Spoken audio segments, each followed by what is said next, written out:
바울은 유대인의 고소로 갈리오 총독 앞에 섰지만 결국 무죄 판결을 받게 됩니다. 이것은 당연한 결과였습니다. 바울이 로마법을 위배한 적도 없었고 또 이 사건은 어디까지나 유대교 내부의 문제였기 때문입니다. 그런데 위태롭게만 보였던 이 사건은 기독교 선교사의 아주 중요한 터닝 포인트가 됩니다. 갈리오 총독의 무죄 판결은 바울의 선교팀에 날개를 달아주었기 때문입니다. 이번 판결이 판례가 되어서 기독교가 로마법의 보호를 받으며 복음이 로마를 향해 진군할 수 있는 계기가 되었기 때문입니다.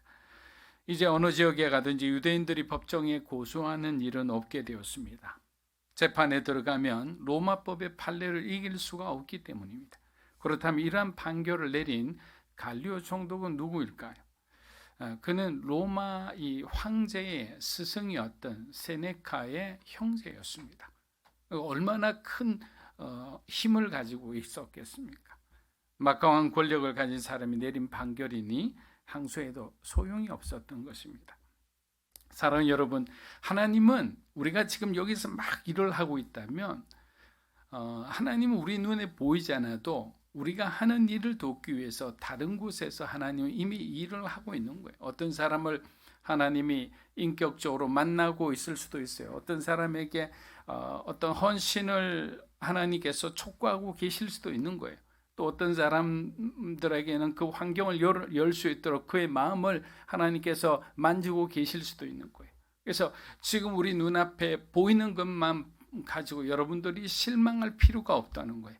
왜? 하나님은 신명기 1장 말씀처럼 하나님은 우리들보다 앞서 행하시는 분이다.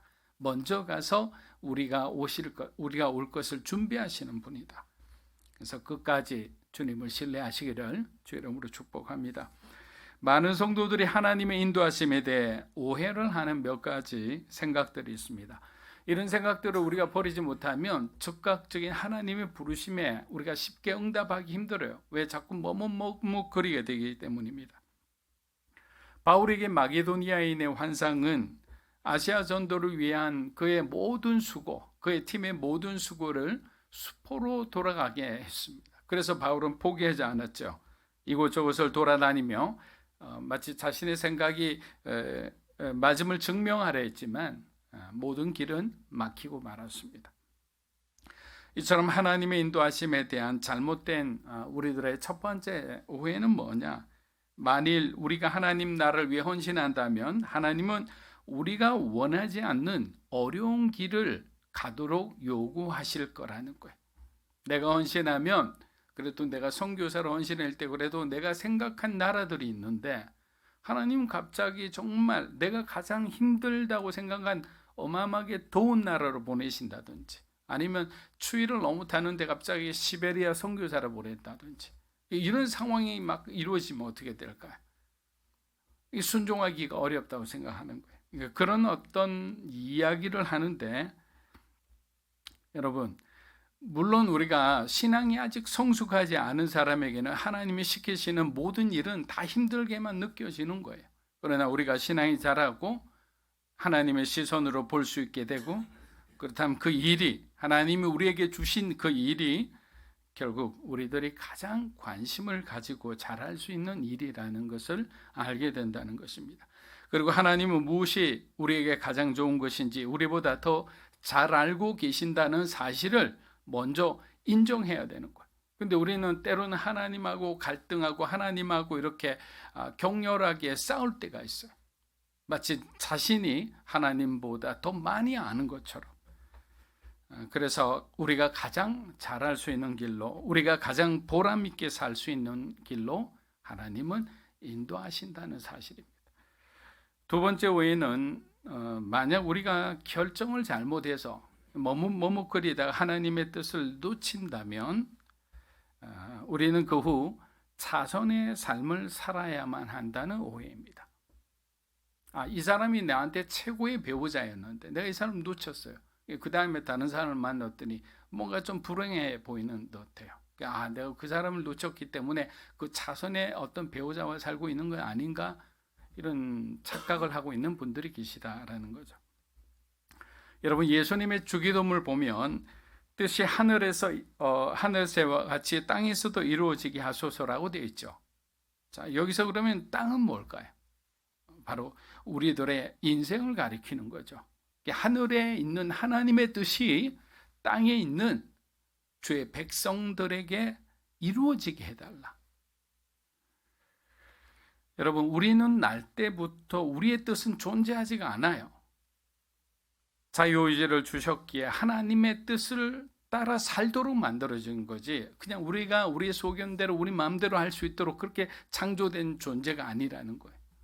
하나님의 영광을 위해 살게, 주님의 은혜를 사모하며 살아갈 수 있도록. 그래서 요한복음 15장 말씀 그대로 포도나무가 있다면 우리가 열매를 맺기 위해서는 우리 가지는 그 나무에 착 붙어 있어야 되는 거예요. 그것이 우리의 존재의 목적이자 존재의 방식이라는 거예요. 여러분, 웨스트민스터 신앙 고백에는 뭐라고 되어 있느냐면, 하나님은 모든 피조물과 행동과 사물을 붙드시고 지도하시고 주관하시고 통치하신다라고 했습니다. 그래서 그리스도인은 운명이라 하지 않고 하나님의 섭리, 통치라는 거예요. 우리는 그 하나님의 섭리 가운데 있지, 그것을 어떤 운명이다, 그것은 내가 놓쳤기 때문에 그것은 내 어쩔 수 없는 나의 비극적인 운명이야, 이거는 불신앙적 말이죠. 결국 내가 만나야 할 사람, 그 사람이 십자가일 수도 있지만 그 십자가를 내가 져야만 하는 거예요. 그래서 여러분들이 내가 잘못된 선택을 했다고 너무 비관적으로 생각할 필요는 없다는 거예요. 하나님은 전지하시다는 것을 우리가 인정해야 됩니다. 전지하다는 건 뭡니까? 오늘의 일만 아는 게 아니에요. 미래의 일도 알고 과거의 일도 알아요. 그것을 하나님의 관점에서, 하나님의 그 권위에서 바라보는 거예요. 하나님은 전지하시기에 모든 것을 다 통찰하시고 우리를 지으신 목적에 맞는 만남과 필요한 사명을 주시는 거예요. 그렇게 항상 최고의 것을 주셨다는 마음으로 살아가는 그 마음가짐과 자세가 중요한 거예요.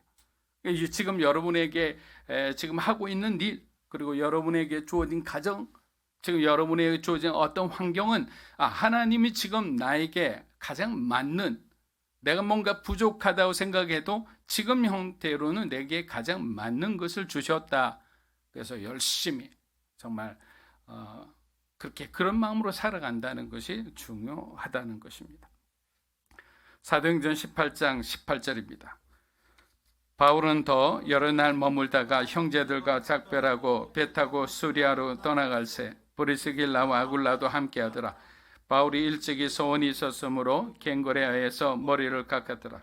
자, 바울은 여러 날 더 고린도에서 머물다가 형제들과 작별하고 브리스길라 부부와 함께 배를 타고 이제 수리아로 가게 됩니다. 근데 떠나기 전에 갱그레아라는 곳에서 바울이 갑자기 머리를 깎습니다. 여기에 대해서는 많은 것을 준비했다가 다 지워버렸어요. 왜냐하면 그렇게 중요한 것이 아니기 때문입니다. 갱그레아에서는 로마서를 로마 교회로 갖다 주는데 가장 큰 역할을 했던 베베 집사가 바로 갱그레아 교회의 집사였습니다. 그런데 바울이 갱그레아에서 굳이 머리를 깎은 이유는 무엇일까요? 이것이 나시린 서원인지 아니면 바울의 개인적인 서원인지 많은 사람들이 궁금해합니다. 양쪽 의견이 팽팽하지만 누가 옳든지 그게 그렇게 중요한 게 아니에요. 왜냐하면 바울은 이미 율법을 넘어 그리스도 안에서 진정한 자유함을 누리고 있었던 사람이에요. 그렇게 그가 나시린의 서원을 했던, 개인적인 헌신을 했던 그것을 중요하게 보는 것은 유대인들밖에 없어요. 유대인들은 지금 바울의 모든 사역, 결국은 나중에 예루살렘 교회 가서 보고를 해야 되기 때문에 바울이 했던 말, 바울이 했던 행동, 그것을 다 흠집 잡으려고 지금 다 준비하고 있는 거예요. 고린도전서 9장 19절에서 20절입니다. 내가 모든 사람에게서 자유로우나 스스로 모든 사람에게 종이 된 것은 더 많은 사람을 얻고자 함이라. 유대인들에게 내가 유대인과 같이 된 것은 유대인을 얻고자 하며, 율법 아래 있는 자들에게 내가 율법 아래 있지 아니하나 율법 아래 있는 자 같이 된 것은 율법 아래 있는 자들을 얻고자 합니다. 예전에 문화 사역을 하는 사람들을 많이 만나본 적이 있습니다. 한 20, 30년 전이죠. 그분들이 자주 인용한 구절이 바로 이 고린도전서 9장이었어요. 믿지 않는 청소년들의 문화를 우리가 사역자들이 이해해야만 그들에게 필요한 메시지를 전할 수 있다라고 했습니다. 그래서 소위 청소년들이 보고 느끼는 것을 직접 체험하는 사람들도 있었습니다. 주로 뭐 이렇게 건강한 청소년들보다 비행 청소년들 그런 사람들을 이제 이해하기 위해서 그렇게 했죠. 어느 날 기독교 신문에 아주 대문짝만하게 실린 기사를 보았습니다. 제가 만난 그 문화 사역자가 실족한 내용이었어요. 여러분, 바울이 이렇게 자유하기 위해서는 얼마나 뒤에서 눈물로 하나님께 매일 기도하는지를 알아야 되는 거예요. 사역자는 지금 보이는 것이 중요한 것보다 보이지 않는 면이 더 훌륭한 사람이 되어야 되는 거예요. 보이지 않는 곳에서 하나님 앞에 무릎 꿇고 하나님의 뜻을 세워 살기 위해서 그렇게 노력할 때 사람들에게 훌륭한 모습들이 보이게 되는 거예요. 근데 이 보이는 것에만 초점을 맞춰 하다 보면 이렇게 실족하기가 쉬운 거예요. 경건의 모양이 없는 거예요. 내용은 없고 형식만 가지고 껍데기 가지고 이렇게 왔다 갔다 하다가는 결국에는 사단에게 패배하고 마는 거예요. 사도행전 18장 19절에서 21절입니다. 에베소에 와서 그들을 거기 머물게 하고 자기는 회당에 들어가서 유대인들과 변론하니 여러 사람이 더 오래 있기를 청하되 허락하지 아니하고 작별하여 이르되 만일 하나님의 뜻이면 너희에게 돌아오리라 하고 배를 타고 에베소를 떠나. 자, 바울은 우지 카리만큼 아주 정직하고 충성된 사람입니다.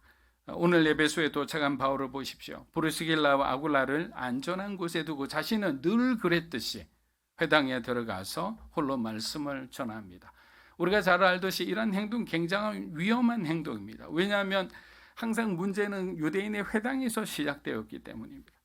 그런데 바울이 해박한 성경 지식을 동원해 구약과 신약을 오가며 복음을 전하자 그의 탁월한 가르침에 사람들이 감동을 받아 회당에서 조금 더 머물기를 원합니다. 여러분, 사람은 자기를 환영하는 곳에서는 더 머물기를 좋아합니다. 그러나 자기를 싫어하고 자기를 적대하는 곳에는 단 1분 1초도 머물기를 싫어하죠. 그런데 사도 바울이 1차 전도여행과 2차 전도여행을 거치면서 성숙해져 간다는 것을 알 수 있는 것은 사도 바울을 움직이는 것은 그의 감정이 아니었습니다. 우리는 감정적으로 이렇게 뭔가 행동하기가 쉬워요. 에베소 사람들이 좀 더 머물러 달라고 간청해도 그는 예정된 길을 떠났습니다. 그리고 그 다음에 자기를 움직이는 원동력에 대해 얘기해 줍니다. 자기가 여태껏 무엇에 의해 움직였는지 그 원동력을 21절에서 얘기합니다. 사도행전 18장 21절입니다. 작별하여 이르되 만일 하나님의 뜻이면 너희에게 돌아오리라 하고 배를 타고 에베소를 떠나. 여러분, 사도 바울을 고난 가운데서도 계속 전진하도록 움직였던 것은 무엇입니까? 그의 감정입니까? 아니면 그의 어떤 강직한 결단입니까? 사도 바울을 움직인 것은 바로 하나님의 뜻이었어요. 하나님 주신 사명이었습니다. 그 자리가 아무리 어려워도 사명의 자리라면 하나님께서 고하시기 전까지 그곳에 머물렀습니다. 모든 사람들이 예루살렘에 들어가는 것을 말렸지만 그는 죽기를 각오하고 예루살렘으로 들어가서 사도들을 만납니다. 사랑하는 여러분, 저와 여러분의 삶을 움직이는 원동력이 뭡니까? 여러분은 어떨 때 움직입니까? 여러분은 어떨 때 그 어렵고 힘든 그 부르심의 자리에 순종하십니까? 여러분은 어떨 때 교회가 아우리치를 가고 교회가 어디 뭔가 이렇게 돕는 사역, 우리가 볼 때 불편하고 어려운 사역, 좀 하기 싫은 그런 사역을 할 때 여러분이 움직이게 됩니까? 여러분의 삶을 움직이게 하는 그 원동력이 무엇인지를 우리는 알아야 되는 거예요. 감정이 아닙니다. 그리스도인은 하나님의 뜻을 따라 살아가는 사람이지 않습니까? 그리스도인은 하나님이 주신 사명을 따라 움직이는 사람임을 우리는 기억해야 되리라 믿습니다. 하영주 목사님은 사도행전적 교회를 꿈꾼다는 그의 책에서 사도행전 공동체의 특징을 여러 개 이렇게 정의를 하셨는데 그 중에서 제가 가장 마음에 와닿은 그런 한 구절이 있습니다. 고난 속에서도 복음을 전하는 공동체라는 정의였습니다. 고난 속에서도 복음을 전하는 공동체가 사도행전적 공동체의 특징이다. 예수님은 아무든지 나를 따라오려거든 자기를 부인하고 자기 십자가를 지고 나를 쫓아오라 라고 했습니다. 이 말씀은 너희가 나를 믿는다고 고난이 없다고 생각해서는 안 된다는 말이죠. 어쩌면 더 큰 고통이 찾아올 수도 있습니다. 바울의 예가 가장 대표적인 예입니다. 그는 하나님 앞에, 예수님 앞에 다메섹에서 부름받고 난 뒤에 그의 삶은 어땠습니까? 줄이고 목마르고 헐벗고 매맞으며 죽음의 고비도 숱하게 견뎠습니다. 그러나 예수님은 고난받는 자기 백성들을 그냥 그대로 내버려 두시지는 않아요. 여러분에게, 저와 여러분에게 소망이 있는 거예요. 어려움을 이겨낼 수 있는 능력과 은혜를 주시는 거예요. 우리는 교회 일을 섬기면서도 어려움이 오고 위기가 오고 고난이 오면 내가 예수 잘못 믿은 것은 아닌가라고 흔들려서 특히 초신자들 그거를 그렇게 쉽게 떠나고 맙니다. 못 버티는 거예요. 그 과정은. 여러분, 교회의 진정한 모습은 고난받는 모습이라는 사실을 기억해야 합니다. 하나님은 예수님의 고난을 통해 이 세상을 구원하셨어요. 성도들의 고난은 썩어지는 미랄이 되어서 불신자인 여러분의 가정을 구원할 거예요. 하나님의 교회를 부흥시키는 여러분 축복의 통로가 되는 거예요. 초대교회 성도들은 고난을 겪으면서도 자신의 아내보다 주의 복음을 전하는 데 목숨을 걸었고 그 덕분에 오늘의 한국 교회가 있지 않습니까? 오늘의 저와 여러분이 있는 거예요. 거슬러 올라가면 믿음의 선진들이 어떻게 살았는지 우리가 다 보이는 거예요. 성경이 증언하는 거예요. 사도행전 18장 23절입니다. 얼마 있다가 떠나 갈라디아와 부르기아 땅을 차례로 다니며 모든 제자를 굳건하게 하니라. 자, AD 52년 여름경이었습니다. 바울은 이제 세 번째 전도 여행을 떠납니다. 18장 22절까지가 2차 전도 여행의 이야기라면 이제 18장 23절부터는 3차 전도 여행의 이야기가 시작됩니다. 바울은 갈라디아와 부르기아 땅을 차례로 방문하는데 이곳은 이미 1차와 2차 전도여행 때 방문한 곳이었어요. 근데 새로운 곳을 계속 개척하고 개척한 것을 계속 자랑해야 되는데 아니 같은 곳을 왜 가느냐고 돈 들여서. 여러분, 그럼에도 불구하고 이런 얘기가 있음에도 불구하고 다시 방문하는 것은 전도여행 때 개척한 아직 연약한 상태에 있는 그 교회와 성도들을 돌보기 위해서입니다. 그들의 믿음을 더욱더 굳건하게 하기 위해서입니다. 여러분, 당시 초대교회는 알지만 뭐로 가장 힘들어했습니까? 이단으로 힘들어했어요. 유대교주의자와 영지주의자 이런 사람들이 막 일어나서 바울이 개척한 교회마다 그들이 그냥 그 교회를 혼란스럽게 했기 때문입니다. 바울은 새로 개척할 교회도 중요하지만 이미 개척한 교회가 건강하게 성장하는데 애타는 마음으로 항상 관심을 기울였던 겁니다. 사랑하는 여러분, 하나님께서 우리에게 돌보시도록 하는 사람들이 강해지고 있습니까? 아니면 오히려 약해지고 있습니까? 목사, 장로, 군사, 집사는 직분에 맞게 교회를 강하게 만들어가고 있습니까?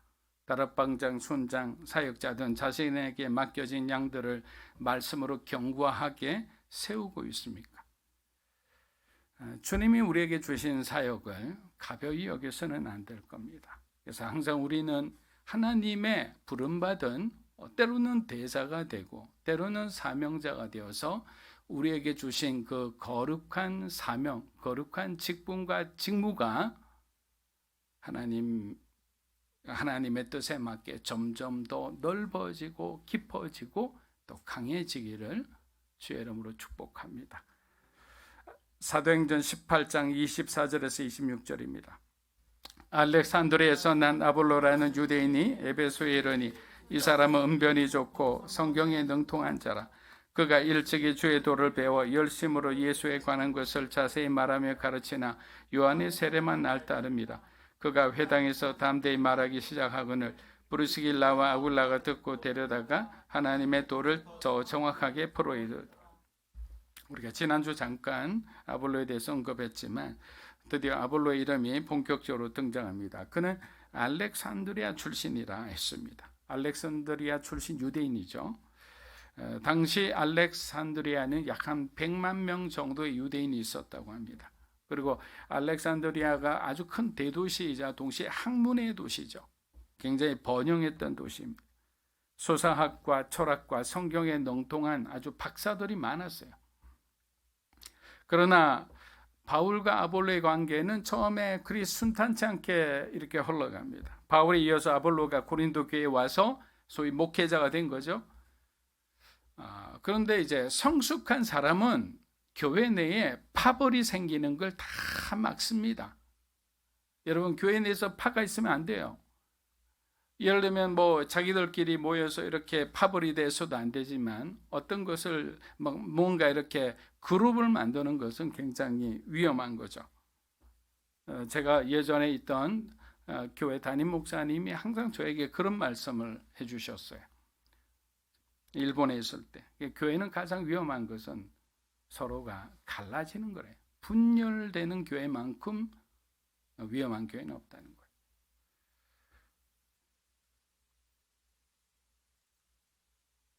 그 결과 어떻게 됩니까? 불편한 분파주의가 생기는 거예요. 아볼로파, 예수파, 베드로파, 바울파. 얼마나 혼란합니까? 고린도전서 3장 6절입니다. 나는 심었고 아볼로는 물을 주었으되 오직 하나님께서 자라나게. 자, 사랑하는 여러분, 어느 때 어느 장소에서 하나님께서 저와 여러분을 빛나게 하실 때가 있어요. 그렇게 사용하실 때가 있어요. 우리는 그때 굉장히 조심해야 되는 거예요. 우리의 그 반응이 그 사역을 계속하느냐 아니면 멈추게 되느냐를 결정할 수도 있는 거예요. 여러분, 우리가 정말 하나님께 쓰임받기를 원한다면 먼저 우리의 삶의 목적이 예수 그리스도를 하나님 앞에 증명해 보여야 되는 거예요. 예수님이 우리의 삶의 시작이고 끝이라는 것을 우리가 알려줘야 되는 거예요.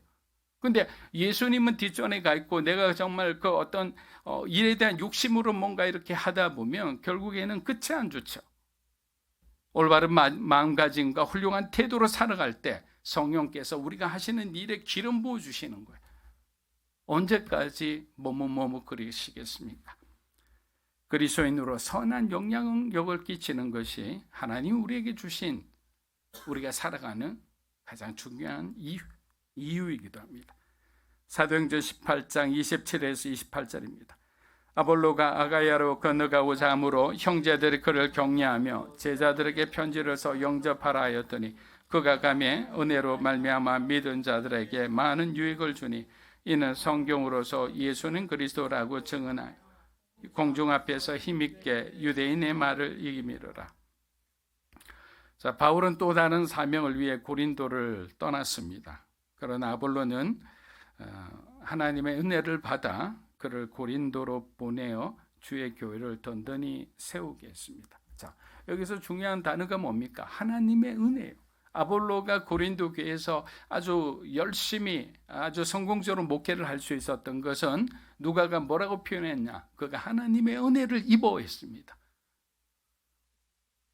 저는 믿음으로 사는 교회 여러분들이 하나님의 은혜를 입는 자가 되기를 축복합니다. 우리가 무슨 일을 할 때 하나님의 은혜를 입어서 주가 주신 그 공급하시는 능력과 지혜로 모든 것을 행해야 되는 거예요. 그러면 뭘 우리가 두려워하겠습니까? 하나님께서 우리의 등 뒤에서 우리에게 힘을 주고 계시는데. 사도행전 18장 27에서 28절을 읽었으니 우리가 그 다음에 보겠습니다. 여러분, 우리가 기득권을 내려놓는 것은 사실 말처럼 쉬운 일이 아니죠. 내가 먼저 시작했고 내가 개척한 교회라면 더욱 애착이 가기 마련입니다. 그러나 진정한 하나님의 사람은 더 큰 하나님 나라의 비전을 볼 수 있어야 됩니다.